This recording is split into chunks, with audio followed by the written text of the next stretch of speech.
अस्सलाम वालेकुम, मैं हूं नवीद फ़हद और आप देख रहे हैं मोमेंट्स बाय नवीद। आज हमारे साथ मौजूद है हामिद कमालवी, जो कि मेरे बहुत अच्छे कुलीग हैं क्लियर पाथ ऑर्थोडोंटिक्स में। ये डिजिटल मार्केटिंग इनकी फील्ड है और ऑलमोस्ट कोई 7-8 ईयर से ये इस फील्ड में है। डिफरेंट ऑर्गेनाइजेशंस में इन्होंने काम किया है। तो आज इनसे हम पूछते हैं कि आज के दौर में जो कंपनीज रिक्वायर करती हैं, डिमांड करती हैं मल्टीटास्किंग फ्रॉम सिंगल एम्प्लॉय, तो क्या इससे एम्प्लॉय को भी फायदा है? तो जानते हैं हामिद कमालवी से। क्या हाल चाल है आपके? अल्हम्दुलिल्लाह ठीक, आप कैसे? अल्हम्दुलिल्लाह ठीक ठाक। अच्छा हामिद, मैंने आपसे ही पूछना था कि जो आजकल कंपनी डिमांड करती है एम्प्लॉय से मल्टीटास्किंग और पे उस लिहाज से नहीं करती, बिल्कुल, तो क्या इससे एम्प्लॉय को फायदा है मल्टीटास्किंग करने से?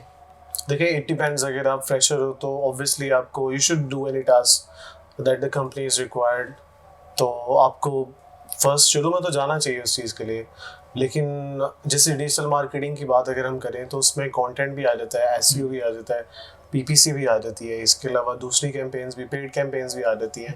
तो इन सब में आप तभी उसको लीड कर पाएंगे, आप डिजिटल मार्केटिंग मैनेजर तभी बनेंगे जब आपको इन सब फील्ड्स में आपने खुद काम किया होगा।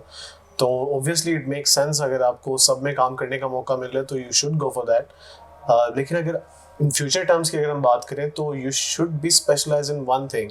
आप अगर कंटेंट में है तो you should be a good content writer और मार्केटर और मैनेजर।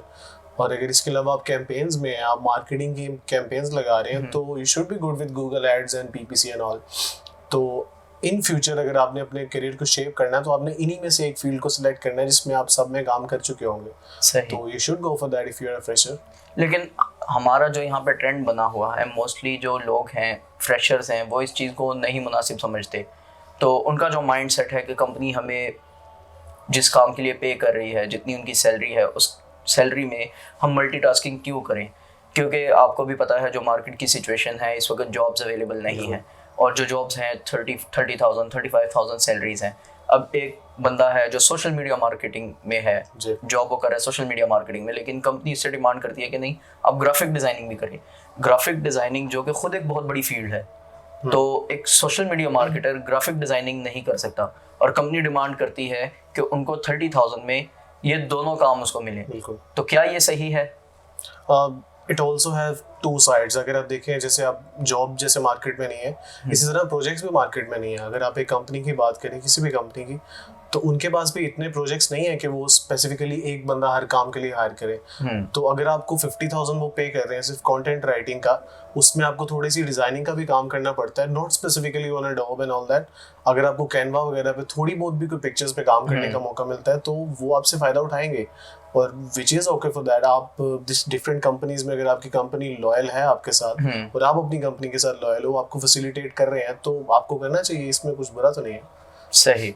तो हमें अपने फिर जो फ्रेशर्स हैं, जो हमारे जूनियर्स हैं, हमें उनको यही गाइड करना चाहिए कि आप ये अपॉर्चुनिटी लें। बिल्कुल, अगर कंपनी आपसे डिमांड करती है तो आप ये स्किल सीखें, क्योंकि ये फ्यूचर में उन्हीं के काम आने वाला है। बिल्कुल ऐसे ही। और एक और चीज़ मैं ऐड करना चाहूँगा, क्योंकि मैं अपना भी काम कर रहा हूँ, डिफरेंट प्रोजेक्ट्स मेरे पास भी होते हैं, तो इसमें अगर एक एम्प्लॉय के पर्सपेक्टिव से मैं बात करूँ तो आपको हर काम करना चाहिए। लेकिन जब आपको नज़र आए कि इस फील्ड में मेरे पास रेंज ज़्यादा है, मेरे पास ज़्यादा अपॉर्चुनिटी है, आप उस कंपनी को स्विच करें, उसी वक्त स्विच करें, और अपने एक्सपीरियंस जो भी आपका है उसको थोड़ा सा इनहेंस करके, थोड़ा ब्रैग करके बताएं कि you have spend some time in that field. आप उसको जाके ब्रैग करें अच्छे से, और एक बेटर अपॉर्चुनिटी और एक अच्छी कंपनी की तरफ आप मूव करें। ये एक एम्प्लॉय के पर्सपेक्टिव से मैं आपको बता रहा हूँ। अगर कंपनी की बात करें तो कंपनी के पास ऑब्वियसली इतने प्रोजेक्ट्स नहीं होते कि वो हर एक के लिए स्पेसिफिक बंदा हायर कर सके। बिल्कुल ऐसे ही है। तो उनके लिए भी थोड़ी सी मुश्किल तो है इस चीज़ को लेकर, लेकिन एक मल्टी टैलेंटेड बंदा हर कंपनी को चाहिए होता है मैनेजमेंट के रोल के लिए। चलें, thank you so much Hamid साहब। ये थी हमारी डिस्कशन हामिद के साथ, जिस पे उन्होंने हमें बहुत अच्छा गाइड किया, और मुझे उम्मीद है कि जो हमारे व्यूअर्स हैं उनको भी गाइडेंस मिली होगी। फ्यूचर में इसी तरह हम आपको मज़ीद टॉपिक्स हम आपके पास लेकर आएंगे, स्किल्स पर हम बात करेंगे। हामिद साहब के साथ हम एक सेशन किया करेंगे। मैं कोशिश करूँगा कि वीकली इनके साथ सेशन करूँ एक, हम अपने जो फ्रेशर्स हैं, जो हमारे जूनियर्स हैं, उनको गाइडेंस मिल सके। फ्यूचर में जो मेरा प्लान है कि किन स्किल्स पर काम करना चाहिए, कौन सी स्किल्स इस वक्त ज़रूरी है, किन स्किल्स पर फोकस करना चाहिए। तो मिलते हैं अगले सेशन में। Thank you so much. अल्लाह हाफिज़।